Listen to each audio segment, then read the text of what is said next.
Sean Mclaughlin. Every time I see you, man, you look more and more like Prince Charming, I swear to God. I think that's what people are calling me now. Yeah. So it's funny. I mean, you're a TV star now. I feel like when we first met, we have quite a bit of history, actually. I've known you for what, 4 years now? It's crazy. It's crazy. Time just flies by. But we actually met in New York because you were obviously working with my roommate at the time. But I kind of want to learn a little, before we unpack everything, I want to learn a little bit more about you, like how you got started and everything.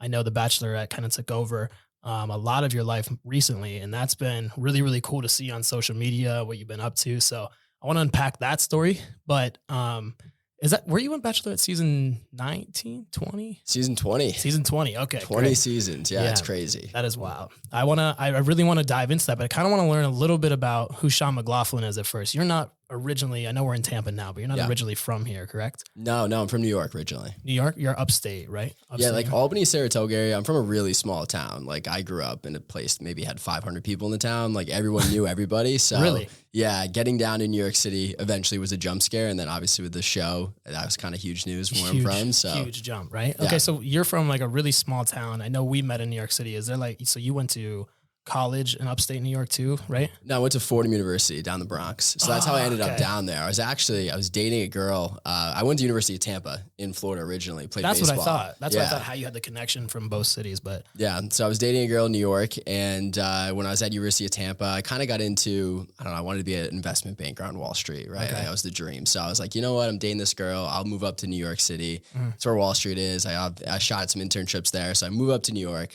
We break up, and then I get an internship on Wall Street, and I fucking hated it. Yeah. So, life kind of changed when I got to New York. But yeah, I mean, the Wall Street aspect is just so dark. It's so, I was in the same industry. You know it, yeah. I was on the New York Stock Exchange for a while. It's just so dry. It's like, were you on Wall Street physically, like down in FiDi? No, I wasn't even on Wall Street. I had it was a massive investment bank. I think it was National Securities. So it was like pretty big, and they had like a satellite office in Midtown. So I got a chance to work there, and I just wasn't really loving it. Everyone hated like their life there. Yeah. Like all the people I was working with, like just were miserable. Damn. And I'm normally a very happy guy. So I was like, this is just not the environment I want to be in. So once I did that, I was done. But I love the sales aspect of it. I loved talking to people.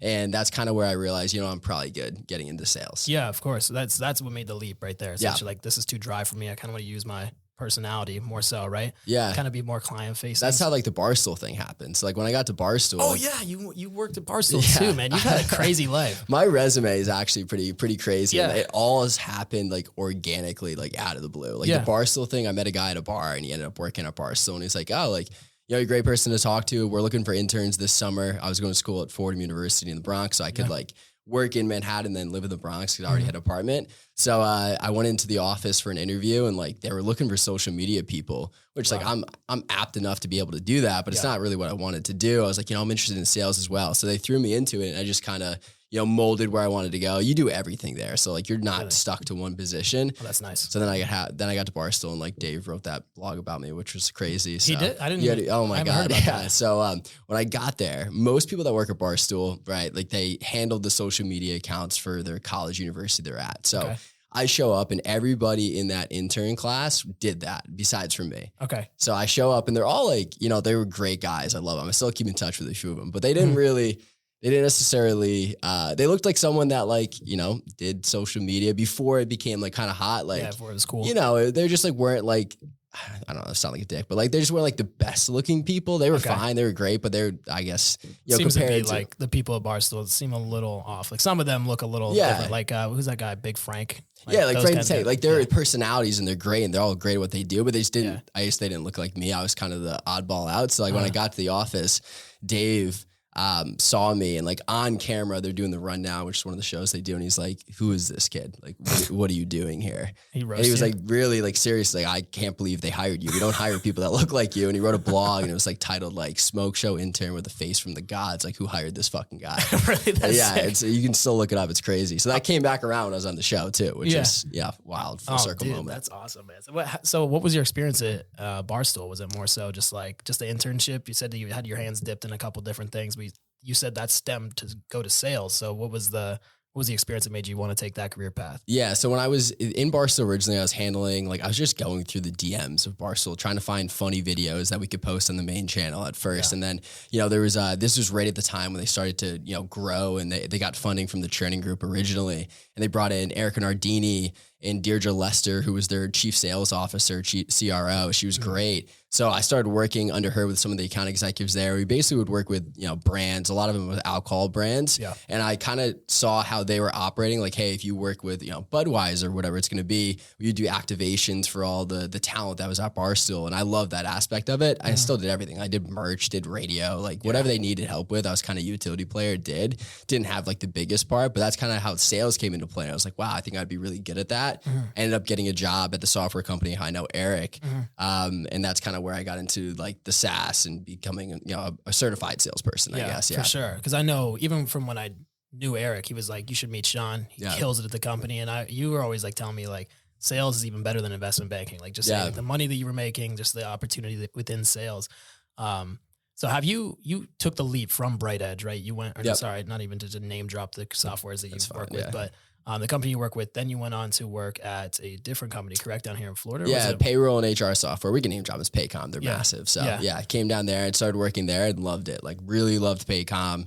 It's a massive organization, Fortune 500 company, right? Yeah. So I went from like a startup to a massive corporation, a lot of different things you have to adjust to, but my team in Tampa was amazing. And like, I then became in person. Like I was going out to meet with businesses face to face and talk to CFOs. And that was a new skill set that you have to learn. Like you can't sit behind a Zoom and like Google something they're talking about. You got to be pretty knowledgeable about what you're selling. And that taught me a lot within sales. Unfortunately, it was a grind at first, but I kind of established myself there and like I was able to figure it out. And once you're at Paycom, if you can make it past a year, like you're in a really good spot. Yeah. And the money's pretty good. So it changed my life for sure. I remember you were telling me how much of a grind that the sales process is at first, because they don't really give you a lot of materials in sales. It's like you kind of have to like create your own almost like lead list, your own lead flow. Like you're kind of going out there and doing it on your own. When you work for a sales company, it's mostly base and then commission, which kind of scares a lot of people away because the base doesn't look so high, but there's so much more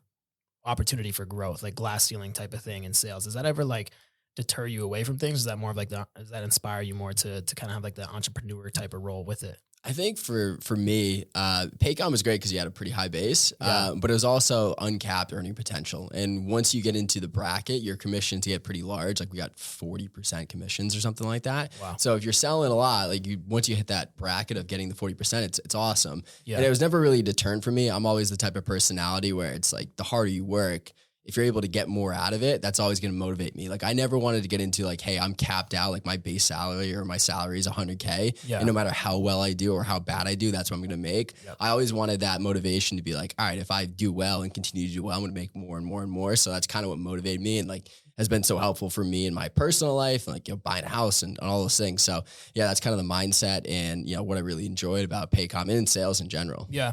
Yeah, man. I would love to hear like your kind of sales process, right? Because I feel like there's such like a deep understanding of it and such like a large psychology piece to it that people don't really focus in on. Yeah. Because I've been, I've been on the entrepreneur path for the last 3 years, and our marketing company is kind of hitting the point where we're really about to start to take off, and it's really starting to funnel right now.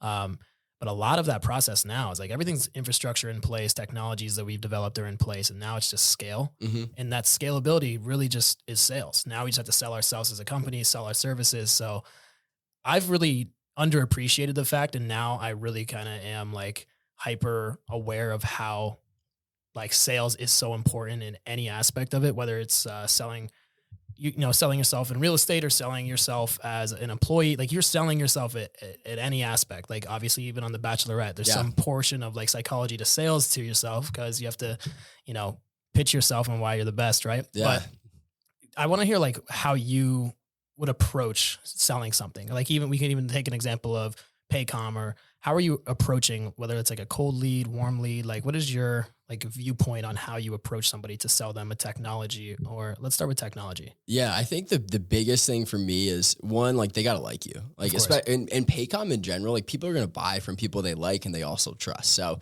at first, like you're going in just to try to establish a relationship and establish credibility in that industry. If you have to deal with so many different things, like you have to deal with payroll, healthcare, like time and attendance, like their time management systems, like everything like that goes into it, expenses. Like there's a lot of things that payroll touches that most people don't realize. So being able to really show your, I guess, intelligence in all those areas and be able to hold your own when you're going up against an executive, like that's the first thing. But they also got to like you. No one's going to buy from someone if they just don't like meeting with them. Like I I don't know, 6 or 7, maybe 10, maybe 15 meetings with a group where I'm spending 30 minutes to an hour with them. By the end of that time, like they're going to trust me. They're going to know me and they'll be like, all right, like I know who this person is. I trust that we're going to get a really great product and I'm going to get what he's selling to us. Yeah. It was also just delivering like the little bit of extra care after you sign. But like I always go into it, like you got to be personable. I think that's why people in sales go into sales. Like if they have a great personality and they can really connect with individuals, like go into sales. And like, that's the first step because then they're going to be more apt to take a call with you.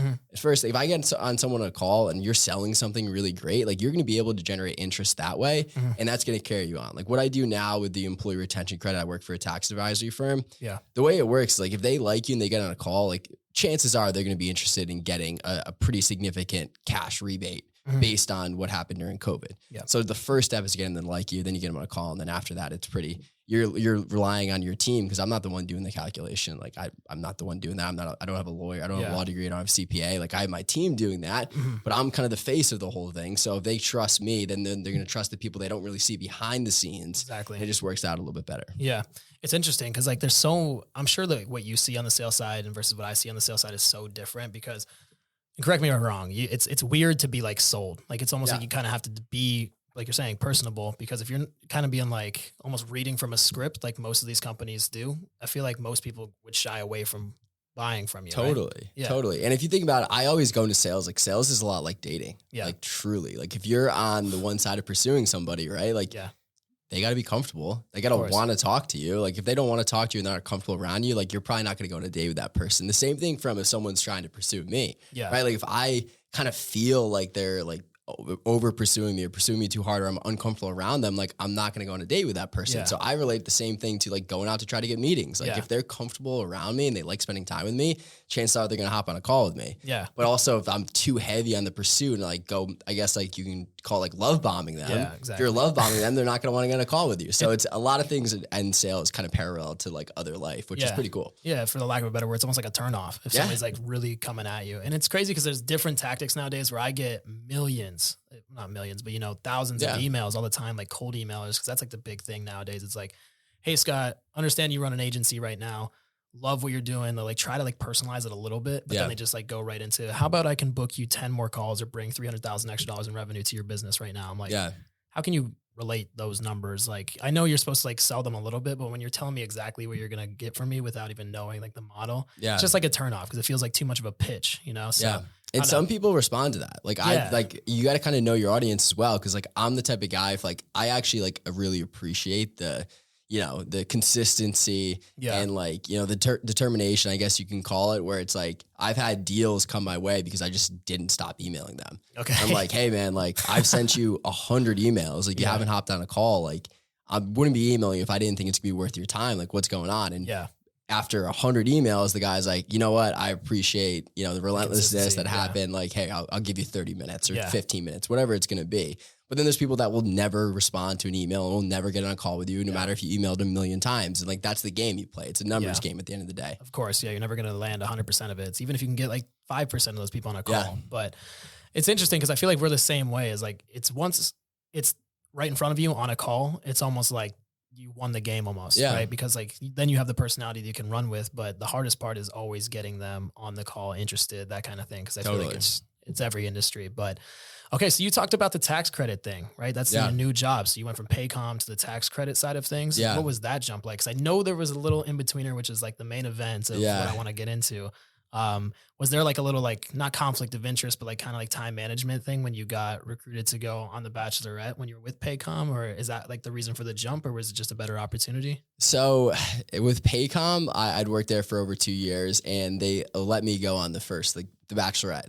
They were kind of cool with it. Okay. So that was pretty cool because you come off the show and it's like, I want to be able to pay my mortgage. Like I have bills to pay. So like having that come after was pretty nice. But the thing is with Paradise, it films like a month after I got sent home. So like going back to the company and being like, hey, like round two, like I want to do another show. They weren't okay with it. And I understand because like they're going to give me special treatment and let me take, multiple weeks off. and then other people like aren't getting the same adjustment, and there's 8,000 people there, right, that work at the company. So I totally get it. So I knew going on Paradise, I wasn't going to be able to work for Paycom any longer. And that was kind of the sacrifice I had to make. But through my network and through just, you know, being in sales for a decent amount of time, I had connections built where I was like, hey, I might be looking for a job here. Like, are you guys hiring? And I had worked with this girl, Lauren Ginsburg, she actually worked at Bright Edge with us, with Eric. Yeah. Worked at 3 companies. She worked at Paycom as well. And she went to this company. We're now called Sagemont Advisors. She's like, hey, I love it. I think you'd be great for it. Have a call with my manager. Had a call with him. He's like, yeah, man, like we'd love to hire you. And I'm like, amazing. I'll take it. I also have to go do this thing where I have to film a reality TV show. Are you okay with that? He's like, yeah, go for it, man. Yeah. Damn. So, I mean, I guess I kind of want to, we should just get right into it. Like, I want to talk about, since that's kind of like the difference of time. So from Paycom to The Bachelorette season 20. Yeah. Bachelorette season 20, Charity lost in season, which was amazing. Like truly the best experience. I'll kind of go in from the top, kind of how it all started. I was going to say, how did you even like, was it just like an interview type of thing? Like how did that process even go from? Yeah. So my old coworker at Paycom nominated me. I ended up getting a call almost about a year ago, actually, from an LA number. And I don't know anybody in LA. So I actually didn't answer. I went to voicemail, and the voicemail was like, hey, this is so-and-so calling from The Bachelorette. Like we got an application from so-and-so, like we looked at your Instagram, we think you'd be great. Do you want to have a phone call? And I was like, called him back. I said, you guys like trying to steal my credit card information. Yeah. Sounds a little scammy. Yeah. So one thing leads to another. I ended up going through like this crazy interview process. It took a long time. And like, it's so many steps. You get psych evaluation, blood tests, like, you know, everything, in-person interviews, Zoom interviews, you're doing photo shoots, you're sending them videos, like just trying to give them an idea of like who you are as a person. And like, would you be a good fit for the show? Yeah. Ended up getting, signing on to the cast. And the way it works is like,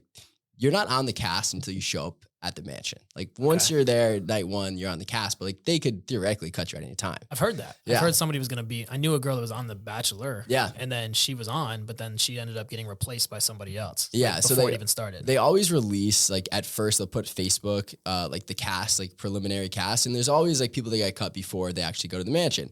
So I show up to LA and told Paycom, like, hey, I'm going to film The Bachelorette. I might be gone for 4 days. I might be gone for like a month and a half. I have no idea. Like, it just depends on, you know, how far I go. Do I have a connection with this girl, with Charity, and all these things. So I go to LA. They put you in a hotel for, you know, a decent period of time just to like, they have to do a lot of stuff before you actually go and film, right? You're doing interviews, you're doing, you know, social media stuff. And then night one happens. Like, hey, tonight's tonight, like put on your suit.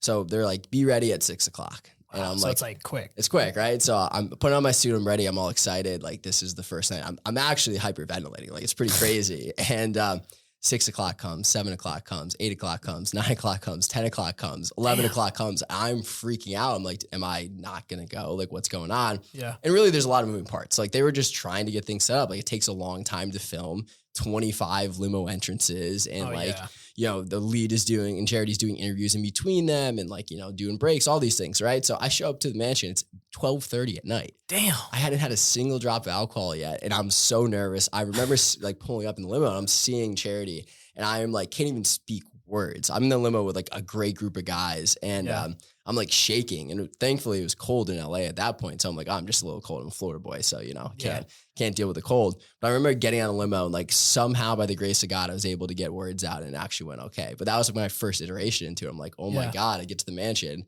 and I'm here. It's crazy. Was that first take?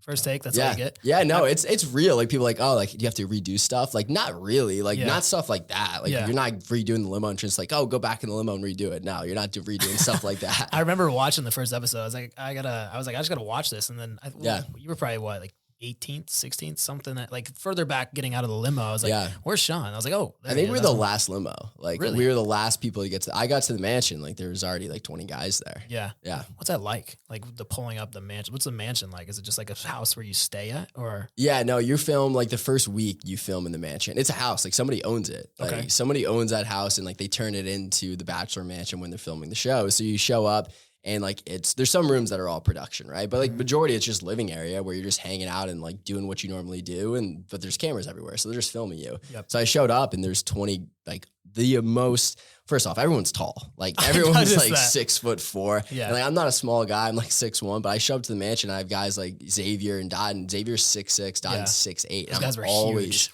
like I always found myself like standing next to them. I'm like, guys, come on, just like let me stand next to Joey, who's like 5'11", 6 feet. So, but everyone's really good looking. Everyone's a really personal person.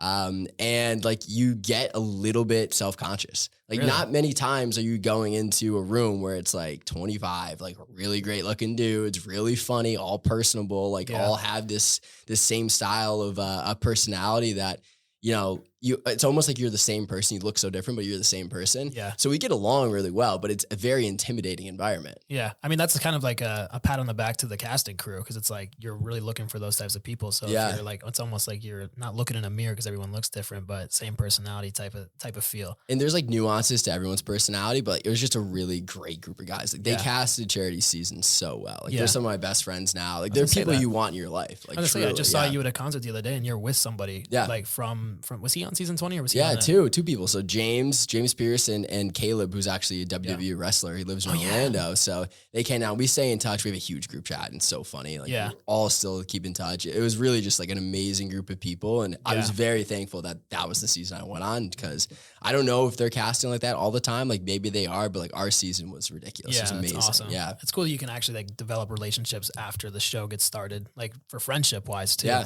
So tell me a little bit about your experience on it. Like, I know like just like showing up, you were anxious and everything, but once you were physically there, I remember calling you one time and you were like, that was amazing. That was like one of the best experiences of my life. And you were telling me about how like you like developed some really strong feelings for her. And I was like, really? Like I personally, I was like, isn't this like all a TV show and script? You're like, no, man, you really are like in it. Yeah. I was like, so I want to hear like firsthand perspective, because we never even had a conversation about it. So I'd love to hear your perspective. Yeah. I showed up and I was single for 6 years going into it. So I was like, hopefully like we get along, like hopefully we have a connection, but at the end of it, there's an engagement. So you're always like, all right, that's at the end. Like, how do I take these steps to like make sure I'm ready for that if the time comes?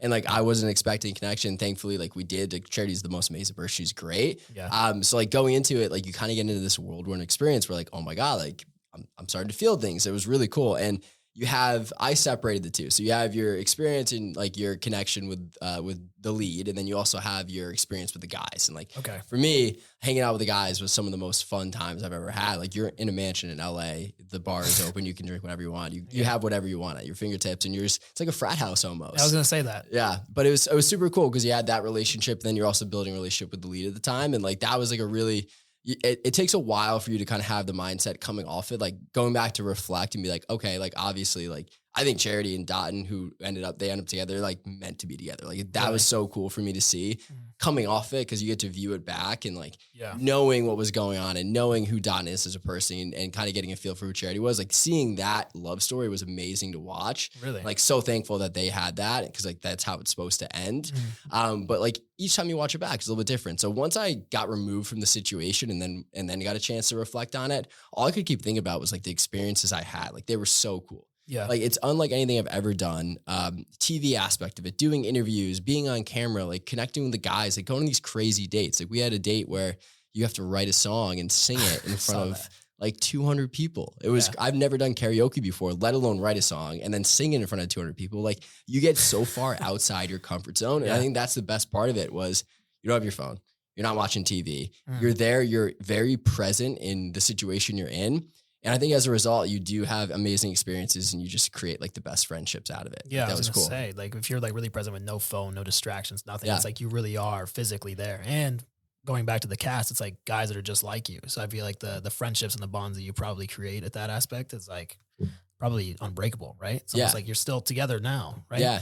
That was the thing coming off it, because you can't see each other. Like everything's got to be under wraps after you get done filming. So like we couldn't really hang out together. Yeah, because we filmed in March and April, and this didn't air until the end of June. Oh, so you couldn't even. Yeah, you can like if you wanted to, but like I really didn't until like the season premiere. I went up and hung out with my friend John B in New York. But the thing is, like you have to keep it under wraps. Like you don't even get released as a cast officially until like I think a month before the premiere. Wow. So you got to keep it secretive, but you always have that group chat going. You're always staying in touch, and then even as it's airing, like you're texting each other when the episodes are airing. You're like, dude, I can't believe you said that or you did that, because like you don't see everything when you're filming. For sure. Do they ever like take edits from like different times? Like, does it ever like, you know what I'm saying? Yeah, yeah. I mean, they can't like it's a TV show at the end of the day, and the thing is like entertainment. Everything. I separated the two, like where it's like, hey, I know how I felt, I know how it was going through it, but I also know that there's a TV show at the end of the day. Yeah. So, but I think for the most part, like they get the story right. Like, there's not very many instances I can think back to where it's like I don't remember that or like, it was like that. I think they get the story right, and they do a really good job. And ultimately, at the end of the day, it's a love story. It's about finding love, and like our season had that. It had like the perfect ending. Was it weird like seeing yourself on a TV like that? Yeah, it was super weird. Like the entire thing, like when I first watched it, I'm like, I've never even seen myself kiss somebody. So you're seeing that. That's weird. I was crying, like I saw every emotion out of me, like mad, laughing, like everything. So you never see that. It was a very unique experience, but then you get used to it. So you're trying to like perfect yourself. You're like, all right, I'm not gonna do that anymore. Yeah. I mean, there's some things I do. I'm like, dude, stop doing that. Like just cringing myself out. And I don't think anyone notices it, but I do now just because like it's me. But yeah, it's funny. How long were you on the show? You were like one of the top final contestants, right? Yeah, it was down in the final 6. So I ended up getting sent home right before hometowns. So like my hometown date was already planned, which was like really cool. But I got sent home right before hometowns. I know. Damn, it's been fun. Can you talk about what you were about to do? Yeah. So I had it all planned out. I'm like I said, I'm from a really small town. I grew up next to like a buffalo farm. So I was gonna go back to my hometown, and like we were gonna have it at my aunt's house. I was gonna have all my family there, and I have a huge, like really close family. So we're gonna go spend the day with them, then go have a nice dinner date afterwards in downtown Troy, where I'm from. But it was all planned up, and like my mom was setting it up because I wasn't able to talk to her. So like she's talking to like my producers that are kind of setting up the date. And then obviously it didn't happen, but you know, it was, I think it was at that point, I think it was like my time to go. Yeah. Right. Like I think looking back, like you see all the connections developing, and that's weird because you have like, you're all dating the same girl, but like, I think it was that my time was then. Yeah. That's interesting. So it's like really real time. It's like, you never know if you're going to get voted off, or like, there's no like, it's real time. Yeah. I mean, like that was like, I thought like I'm going to hometowns next week. And then like, as you go through it and then watching it back, it was like clear, but like you kind of in this environment, but no, I think it's everyone. I think within our season, there wasn't any like, hey, like it ended the way it was supposed to go. Really? Yeah. That's good. Yeah. That's good. So how long were you out there? So you told Paycom 4 days, could be 20 days. How long were you actually out there? I was out there for about a month. Okay. Like no phone. And I came back. I have a dog, my French bulldog Bane. So my roommates were watching him, but yeah, I came back, and it was like, it's weird because you're in that environment for so long. You got to adjust back. And like when it ends, you're not like hanging around with the boys afterwards. Like I didn't get a chance to say goodbye to any of my friends on the show. Like once I got sent home, like I'm in the airport, I'm going back to Tampa. That's crazy. So then you get back into reality, and it's like, all right, I have a job, I have all these things, I have my dog, I have responsibilities. So like that takes a little bit to get back adjusted to. Which is tough sometimes. But the show, they give you therapy. Like you can go to therapy after the show. Really? And they do a really good job. For the most part of providing like aftercare, we call it, where it's like, cause it is a unique experience, right? It's very different. Yeah. Watching yourself on TV, viewing, like you have the hate that comes from anyone that's on the show. Like you're never going to please everybody. Of course. All the comments you probably read and you're like, oh shit. So here's the thing. I've never had a bad interaction in person. Like now I get recognized quite a bit, but, everything on social media, you're always seeing the negatives. Like if someone's like very indifferent about you, like, yeah, he's probably a good guy, but like, they're not tweeting out like, fuck Sean. Like the people that really like have nothing better to do are just spewing hate on Twitter. Of course, always. And I think for me, it was like, once I got a little taste of that, I was like, all right, like if I give these people anything, like it's not worth my time. Not at all. Right. And I have my relationships from the show. Yeah. They're in the comments, they're on Twitter, like with not even their name or faces, like they're fake accounts. They're like just, bots. Bots. And, I kind of just like, now I make fun of it. Like I'll play into it with it. Like, oh, like funny. You hate it because I referenced Ken one time. I'm going to say I look like Ken every single time now. Yeah. And like, it becomes a joke. It's funny because like, even like, on like the social media pages that I created for like my business and stuff, I had that personal brand get like millions of views, a couple 100,000 followers, like that kind of thing.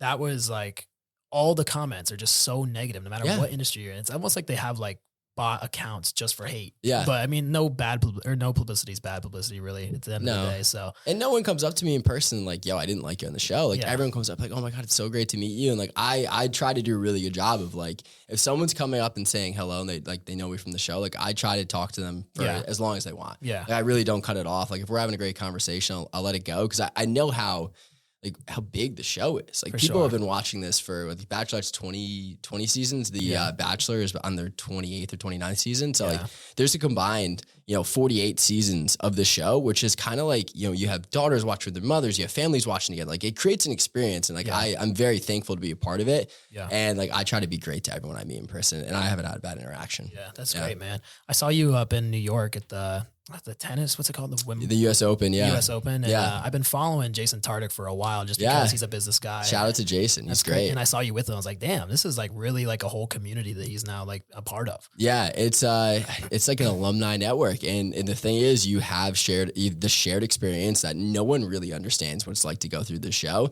And then you have, like, it's called Bachelor Nation. Like you have the Bachelor Nation alumni, you have the community. Like Jason's like a great dude. And like everyone I've met that has been on the show is just an awesome person. Yeah. Even like if you have this idea of them on your head of what you see from them on TV, I meet him in person. Like I would hang out with this person all the time. Yeah, of course. And like all the girls are like that, the guys like that. And Jason's no exception. He's like an awesome dude. Yeah, he had a great night. Yeah. Yeah. Yeah. I saw that because I've been following him for a while. It's like, he's so knowledgeable in like so many aspects. He has a podcast himself, and he's just like, I don't know. I've just been like following him for, I don't know. He's just a great guy to follow. He has so many good, valuable things that he posts all over social media. And it's just fun to follow his life. And I was like, how the hell is like, it's just so cool how like everybody from each season like gives back and like stays in network with each other. Yeah. He lives and dies by the Buffalo Bills, man. It's so funny to see him on Sunday, man. That's awesome. Yeah. Man. Are you, we didn't talk about Bachelor in Paradise yet. Oh yeah. That's the next one. So you came back, and then a month later you went to Bachelor in Paradise. What's that experience like? So when I got back from the show, I got reached out to by the Bachelor in Paradise casting team, like almost immediately. Two different? No, they're similar. Same. Okay. Like they're connected. Like it's not the same people casting, but it's I had met one of the person casting Paradise when I was doing all my initial interviews for the Bachelorette. So they reached out to me and they're like, hey, like we want you on Paradise. Like, would you be interested? And at first I was like, dude, no, like I just got sent home. Like I'm pretty distraught. I'm like trying to adjust my life. And then as time went on, and the more I realized like, wow, I just had like the most incredible experience ever. Like, why would I give up a chance to have that again?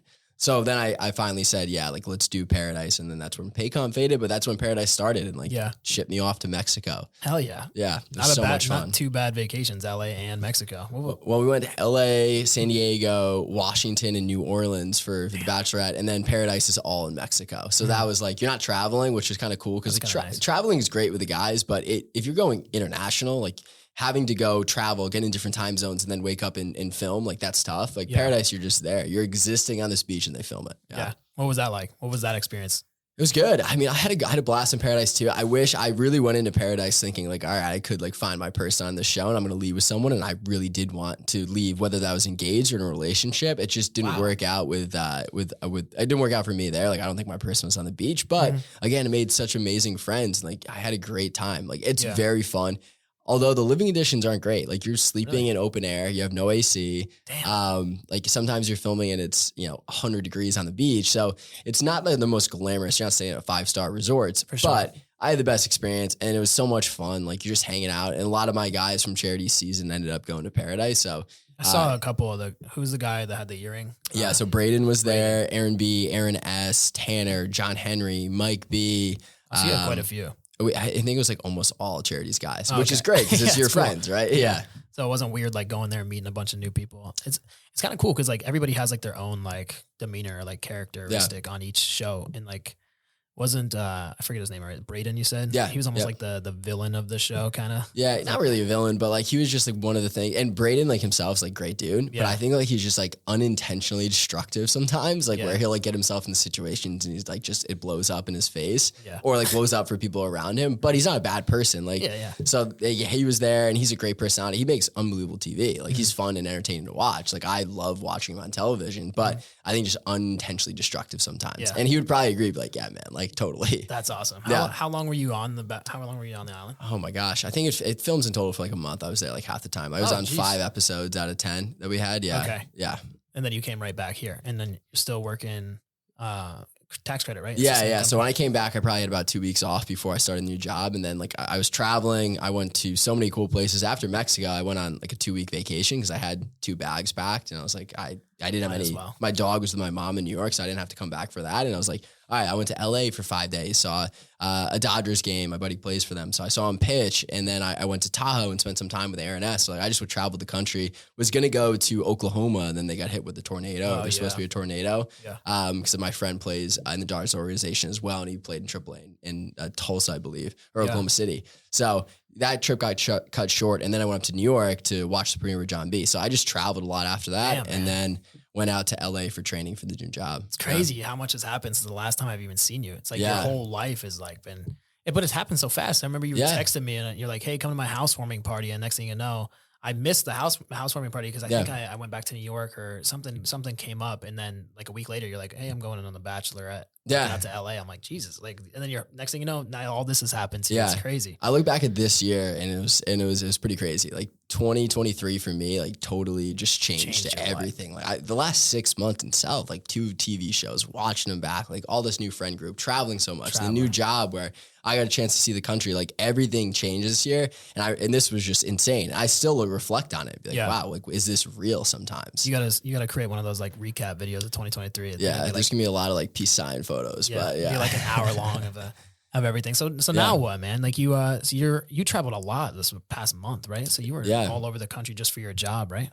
I'm usually good at like reciting where I've been. All right. So I went to, in like the month of October, I started out in Kansas City. I went to upstate New York. I went to Lancaster, Pennsylvania. I went to New Hampshire. I went to Boston. I went to Tahoe, came back, went to Nashville, came back, and then I went to Vegas and then Chicago all in October. And then I went to Chicago and Vegas in November.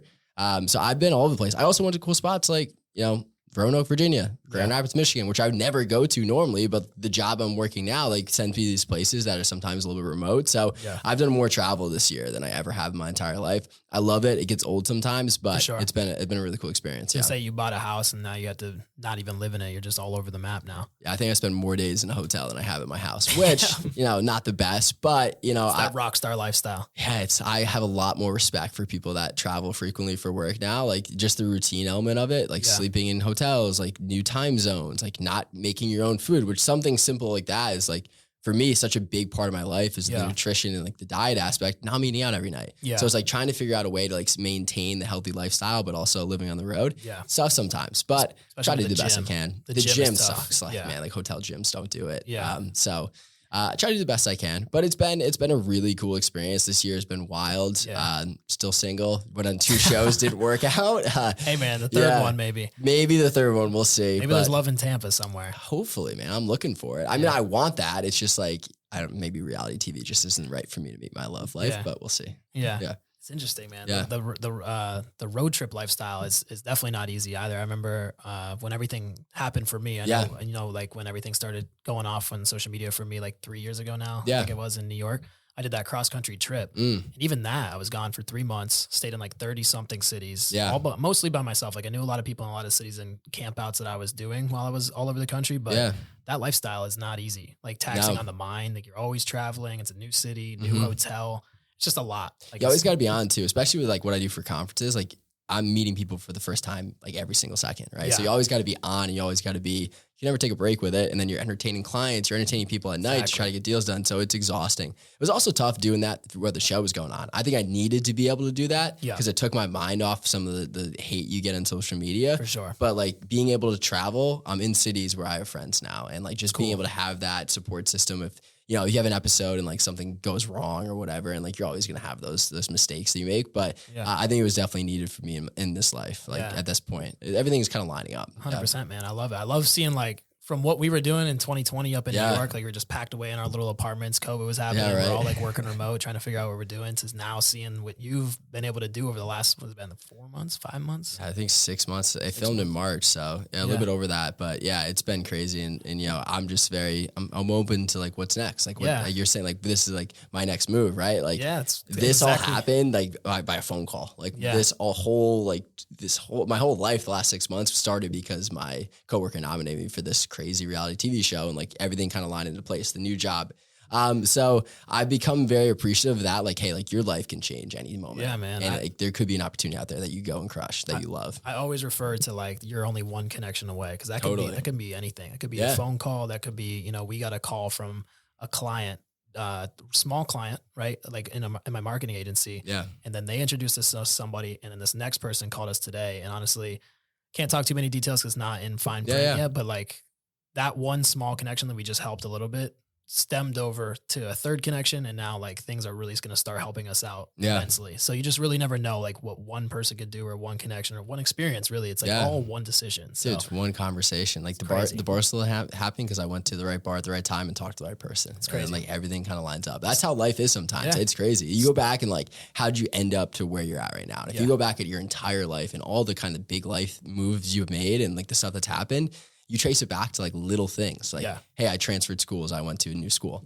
I met this person. This person brought me here. At this place, I met this person and they brought me there. So like, there's all these things that line up. 100%. And it's also going back to character and the person that you are. So like the people that you meet in person, like you kind of block out the hate, but anybody that comes up to you to recognize you, even like those small encounters, like kind of really create this butterfly effect of like how it could actually turn out to you in the long run. Right? There's so many different aspects to it. So many things on the hate aspect too. It's like, I'll see it. Cause like people are like, oh, I don't look at it. Like you see it, they tag you in it. Like I'm getting tagged on Instagram. I'm like, yo, fuck this guy. Like I want to do I want to do a segment where it's like, I just read off the crazy DMs I get. Cause I get some like wild ones, that'd be cool. Like you always see it. And I always laugh cause it's like, they don't know me at all. And it's so funny that this is their opinion of me based on what they've seen, but it couldn't be farther from the truth. So like, I laugh at it now. Like sometimes if I'm feeling like frisky, I'll go back at them.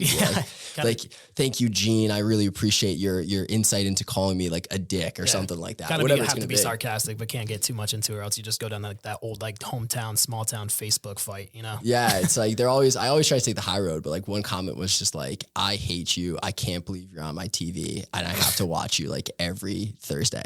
And I'd just be like, thank you for putting that in there, Sharon. I really appreciate your insight. Like, you could just hit the off button. You don't have to watch me. It's like you're spending your time watching me on television while I'm having a blast on the beach. Like, sorry. 100%. That's crazy, man. Well, I mean, you've had a hell of a life, and I know we got kind of a hard stop and everything, but I'm happy we got to connect again. But as I told you before, I mean, you've had crazy experiences over the last 6 months. I mean, I can't even like kind of put it into words on what that experience is probably like for you, but I want to know, like, you've done everything from small town to New York City, to corporate life, to remote work, to sales. You did the investment banking thing, to reality TV star. Now I kind of want to know what's next for you. Like, what's your next move to continue, I guess, the path for you? And usually I say success, but it's kind of seems like you're in this, like, where do you want to go type of thing. I know you got a really great job now. You're traveling a lot. Is the next step, is it love? Is it engagement? Is it another TV show? Is it pursuing your career? What's your next move to continue the path you've been on? Yeah, I think before this, I was very calculated with everything I did. Like, these are the steps I need to put into place to reach my goals. And like, now everything's so new to me. Like everything can change so quickly. So I mean, I loved the television aspect. I loved just filming and like meeting people and the production. Like, it was all so much fun and new to me. I would be open to another iteration of that, whether that's through the Bachelor Nation world, another round of Paradise if I'm single when the time comes, or whatever it looks like, or maybe another show. Like, I love that aspect of it, but I also have like my job where it's like, I love my job. And I also have like, I love talking to people, like maybe a podcast, maybe like some other things on social media that now I kind of am in this realm into. So I don't know what's next. I wish I had that answer for you, but I always know that like the next thing that happens, I'm gonna be open to it. And like when that comes, like I'm gonna go all in on it. Like, I never want to half-ass anything in my life. Of course. Right. So like whatever it happens, another show, social media, podcast, whatever I'm gonna do, like I'm gonna really go all into it. And like that's what I'm looking for. Engagement, I gotta find the right girl first. So like maybe that's the next step, and like who knows? Yeah, you never know. Tampa's a scary place, so be careful. Dating in Tampa's wild, man. But for sure. But no, it's I like that answer, man, because being open-minded in anything that comes at you is, you just never know. Like we said, it could be one call, one connection, doesn't know. And now that you have this access to this network and opportunity, now you have no idea what could come your way. Like Jason Tardik crushing it after that show. All he does, I mean, he does a lot now, but like he had the book, he had the podcast, he's educating people on social media, and the numbers on social media open up so many opportunities. Like the amount of followers you have, that is just a marketing central right there to do whatever you want. And if you have people backing you, you could be successful in literally anything you're doing. And you have the personality to do it anyway. So I'm excited to see what you do next. And if you go on a TV show, let me know, man, because I loved watching you on the big screen. Let's do what to do. Maybe like Survivor or Amazing Race. We'll do Amazing Race Ninja together. Warrior. Yeah, something. Maybe get out of the dating realm, but Yeah. like I think I would love to do like Special Forces and Fox seems really cool, or like Survivor Big Brother, whatever it's gonna be.